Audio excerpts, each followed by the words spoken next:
السلام علیکم، سلام دے دیں. اللہ اکبر اللہ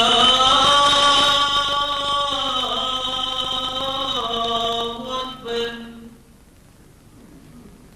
اللہ اکبر اللہ اکبر اشہد ان لا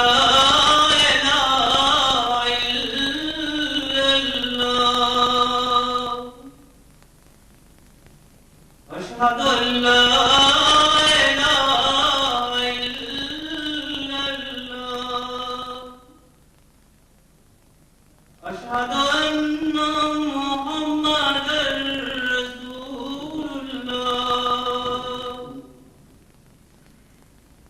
أشهد أن محمدا رسول الله حي على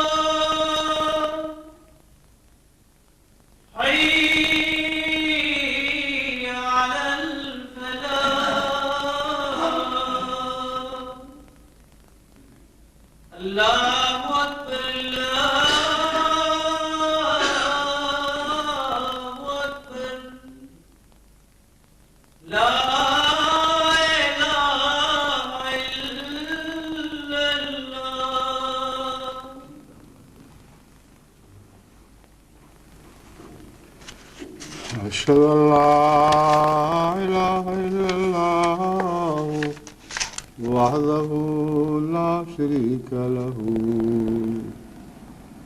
وأشهد أن محمدا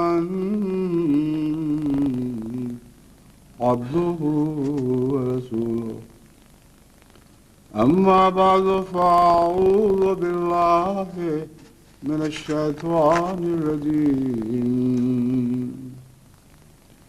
بسم الله الرحمن الرحيم يا أيها الرسول الحمد لله رب العالمين الحمد لله رب العالمين الرحمن الرحيم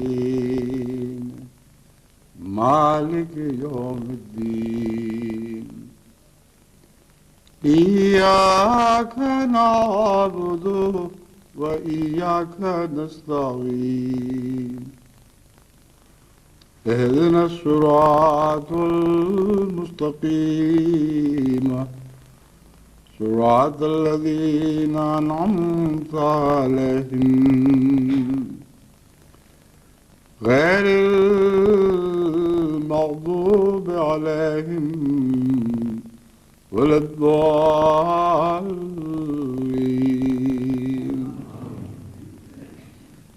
يا أيها الرسول بلغ ما أنزل إليك من ربك وإن لم تفعل فما بلغت رسالته والله يعصمك من الناس إن الله لا يهدي القوم الكافرين. سورہ المائدہ آیت 68. اس آیت کریمہ میں حضرت اقدس محمد مصطفیٰ صلی اللہ علیہ وآلہ وسلم کو مخاطب فرماتے ہوئے اللہ تعالیٰ یہ وضاحت فرما رہا ہے کہ اے رسول، جو کچھ تیرے رب کی طرف سے وہ تجھ پر اتارا گیا ہے اسے آگے لوگوں کو پہنچا دے. وَلَمْ تَفْعَلْ فَمَا بَلَّغْتَ رِسَالَتَهُ، اگر تو نے اس پیغام کو آگے نہ پہنچایا تو گویا تو نے رسالت کا حق ہی ادا نہیں کیا.